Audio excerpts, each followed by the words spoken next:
खालसा पशु चिकित्सा एवं पशु विज्ञान महाविद्यालय के केसीवास यूट्यूब चैनल पे आप सभी का हार्दिक स्वागत है।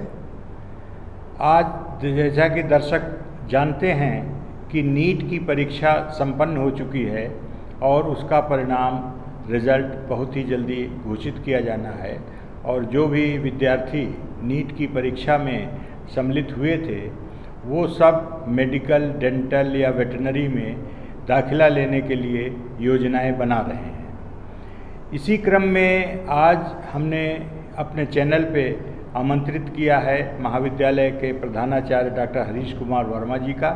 वर्मा जी, आपका बहुत बहुत स्वागत है। धन्यवाद। आज हम ये जानना चाहते हैं, जैसा कि आप सभी जानते हैं कि पंजाब में जो खालसा वेटरनरी और एनिमल साइंस कॉलेज है, यहाँ पे मूल रूप से पंजाब के विद्यार्थियों को दाखिला दिया जाता है, लेकिन यहाँ ये भी संभावनाएं हैं कि अन्य राज्य के विद्यार्थी भी दाखिला पा सकते हैं। तो जैसा कि अन्य राज्य के विद्यार्थी इच्छुक हैं कि अगर Khalsa veterinary and animal science महाविद्यालय में अगर एडमिशन लेना है तो उसकी क्या प्रक्रिया होगी, तो मैं प्राचार्य जी से ये जानना चाहता हूँ कि अगर कोई विद्यार्थी नीट की परीक्षा में सम्मिलित हुआ है और वो Khalsa college of veterinary and animal sciences में दाखिला लेना चाहता है तो उसके लिए क्या प्रक्रिया है, क्या संभावनाएं हैं? हाँ, वेटरनरी काउंसिल ऑफ इंडिया जो एक ऐसी संस्था है, जितने भी वेटरनरी कॉलेज हैं, चाहे वो वेटरनरी यूनिवर्सिटी के अधीन काम कर रहे हैं या खेतीबाड़ी यूनिवर्सिटियों के अधीन काम कर रहे हैं, उनमें जो सिलेबस है उसकी गाइडलाइंस, क्या सिलेबस रखना है, क्या पढ़वाना है, कैसे हमने डॉक्टर पैदा करने हैं जो आगे जाके समाज की सेवा कर सकें, ये संस्था है। इसके तहत जो बाहर के विद्यार्थी हैं, जो दूसरी राज्य से, क्योंकि Khalsa college of veterinary and animal science एक ऐसा कॉलेज बन गया है पिछले 10 साल में जिसने बहुत अच्छे डॉक्टर पैदा किए हैं और जाके सारे समाज की सेवा कर रहे हैं और इसकी काफ़ी चर्चा हो रही है और विद्यार्थी दूर दूर से हमें टेलीफोन भी आते हैं, हमें संपर्क करते हैं, उत्सुक हैं इस कॉलेज में दाखिला लेने के। तो इसमें दाखिला लेने के लिए जो उत्सुक हैं विद्यार्थी, उनके लिए यहाँ पहुँचने का 2 तरीके हैं डॉक्टर साहब। एक तो देखो ऐसा है कि वेटरनरी काउंसिल ऑफ इंडिया जो एक संस्था है उसके तहत, क्योंकि वो उनका एक ऐसा वो है, क्योंकि वो सारे वेटरनरी कॉलेज को कंट्रोल करती है, उनकी हर कॉलेज में, हर यूनिवर्सिटी के अधीन जो कॉलेज हैं उनमें 15% सीटें हैं उसकी। तो हमारे भी जैसे 100 सीट हैं तो उसमें से 15 सीटें जो है वेटरनरी काउंसिल ऑफ इंडिया की तरफ से, वो दिल्ली से जो है विद्यार्थी वो सिलेक्ट करके हमें भेजते हैं। अभी के आधार उनका भी नीट का ही होता है।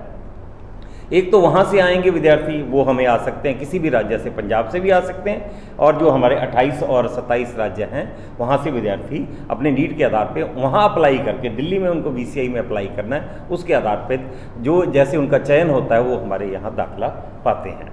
और दूसरा एक और तरीका है, हमारे जैसे 15% सीटें VCI की हैं, वैसे ही 15 सीटें जो हमारी हैं नॉन रेजिडेंट इंडियन, जिसे हम NRI कहते हैं, तो उनके भी बच्चे यहाँ पढ़ते हैं, क्योंकि बाहर बहुत यहाँ से पढ़ के डॉक्टर या इंडियंस गए हैं, उनके बच्चे वो यहाँ पढ़ाना चाहते हैं। तो उनकी हर साल ऐसा होता है, अक्सर देखने में आया है कि इतने विद्यार्थी आ नहीं पाते उस श्रेणी में, तो कुछ सीटें खाली रह जाती हैं। तो उसको जो हमारा विश्वविद्यालय गुरु अंगद देव वेटरनरी और एनिमल साइंस यूनिवर्सिटी और कॉलेज ने मिलकर ये किया कि इसकी जो सीटें जो खाली रह जाती हैं तो उसको हम एक स्पेशल मैनेजमेंट कोटे में कन्वर्ट कर देते हैं, तो उसके तहत वो विद्यार्थी आ सकते हैं। मगर जो स्पेशल मैनेजमेंट कोटा है उसमें भी पहले हम जो पहल देते हैं वो पंजाब से या यूनियन टेरिटरी चंडीगढ़ से के विद्यार्थियों को पहल दी जाती है। उसके बाद जो सीटें बच जाती हैं बाहर के विद्यार्थी उसमें दाखिला पा सकते हैं। उसकी थोड़ी फीस ज़्यादा होती है, मगर वो उसके लिए विद्यार्थियों को अप्लाई करना पड़ेगा, नीट स्कोर के साथ अप्लाई करेंगे और फिर जो एक मेरिट बनेगी, मेरिट के आधार पे जब पहले 2-3 राउंड पंजाब के बच्चों के लिए हो जाएगा, उसके बाद फिर उस राउंड में उनको बुलाया जाएगा और वो दाखिला पा सकते हैं। तो डॉक्टर साहब, ये भी हमारे जो विद्यार्थी बैठे हैं नीट में, उनके मन में ये सवाल उठ रहा होगा कि जो विद्यार्थी नीट के थ्रू VCI के माध्यम से यहाँ प्रवेश पाएंगे या स्पेशल मैनेजमेंट कोटा के तहत प्रवेश पाएंगे, तो क्या उनकी फ़ीस का स्ट्रक्चर क्या होता है? क्या पंजाब के जो बच्चे पाते हैं उनकी तरह होता है या उससे भिन्न होता है? तो वो कृपया हमें बताएं ताकि इससे विद्यार्थी फ़ायदा उठा सकें। हाँ, विद्यार्थी को इसके साथ साथ फीस के स्ट्रक्चर के साथ साथ ये पहले मैं ये बताना चाहता हूँ कि विद्यार्थियों को गुरु अंगद देव वेटरनरी और एनिमल साइंस यूनिवर्सिटी जो गढ़वासु GADVASU.in पे आपको उनको वहाँ पे आवेदन पत्र प्रॉस्पेक्टस के साथ है वो वहाँ पे भरना पड़ेगा, और वो नीट का जैसे स्कोर आने वाला है, रिजल्ट आने वाला है, उसके 15 दिन के आसपास उनको वो एप्लीकेशन वहाँ पे डालेंगे।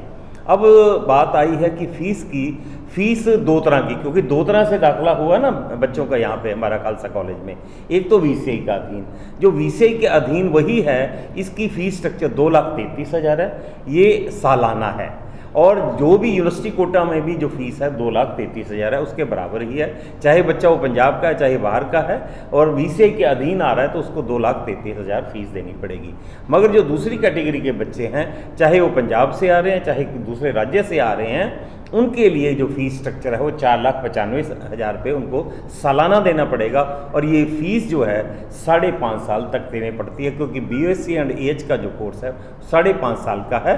और यहाँ पे काफ़ी अच्छी सुविधाएं हैं, और सुविधाएं जैसे क्लासरूम बहुत अच्छे हैं, स्मार्ट टीचिंग होती है, हमारा 24 घंटे चलता हुआ अस्पताल है, उसमें बीमार पशुओं का इलाज होता है, हम दाखिल भी करते हैं पशुओं को। इसके साथ साथ हमारा बहुत अच्छा फार्म है जिसपे हमारे पास हर प्रजाति के हमने पशु रखे हुए हैं, गाय, भैंस, बकरी, भेड़, मुर्गी और सूअर और घोड़े, ये सारे उनको सिखाने के लिए हमने अपने फार्म पे रखे हैं। तो ये मतलब कि फ़ीस स्ट्रक्चर है। इसके साथ अगर बच्चों को लगता है फिर भी कोई उनके मन में कोई प्रश्न उठता है तो उसके लिए हमें सीधा संपर्क कर सकते हैं। हमारी जो KC वास की जो email है उस पर भी हमें संपर्क कर सकते हैं, नहीं तो फ़ोन करके, हर के पास फ़ोन है तो उससे फ़ोन से हमें पूछ सकते हैं। फ़ोन नंबर मैं बता दूं 6283466785, ये हमारे ऑफिस का है नंबर है, 9 से 5 तक हमें संपर्क कर सकते हैं। बाकी हम दूसरे 2 नंबर और मोबाइल भी देते हैं, तो उसका एक नंबर है 9815873929 9815873929, और इसके साथ एक तीसरा नंबर और है 97790484000। इन नंबरों पे हमें संपर्क कीजिए, और कोई भी सवाल किसी विद्यार्थी ने, उसके माता पिता ने पूछना है, संपर्क हमें करके हमारे अपने जो शक हैं और कोई भी ऐसी कोई सवाल आता है उसका जवाब लेके यहाँ दाखिले की प्रक्रिया में भाग ले सकते हैं। तो मतलब ये हुआ कि जो पंजाब के विद्यार्थी यहाँ एडमिशन लेते हैं या पंजाब के बाहर के विद्यार्थी एडमिशन लेते हैं, फ़ीस निर्भर करती है कि किस कैटेगरी में विद्यार्थी पा रहा है। अगर दूसरे राज्य का है कोई, उसको अतिरिक्त फ़ीस नहीं होगी। पंजाब के विद्यार्थियों को जो फ़ीस देनी है वही पंजाब के बाहर से जो विद्यार्थी आएगा उसको फ़ीस देनी है। ये निर्भर करता है किस श्रेणी में आपका दाखिला हो रहा है। तो ये बहुत अच्छी जानकारी दी प्रधानाचार्य जी आपने, आपका बहुत बहुत धन्यवाद। और मुझे आशा है कि ये जो नीट के विद्यार्थी सम्मिलित हुए हैं इस वर्ष, उनको इससे फ़ायदा पहुंचेगा। धन्यवाद। बहुत बहुत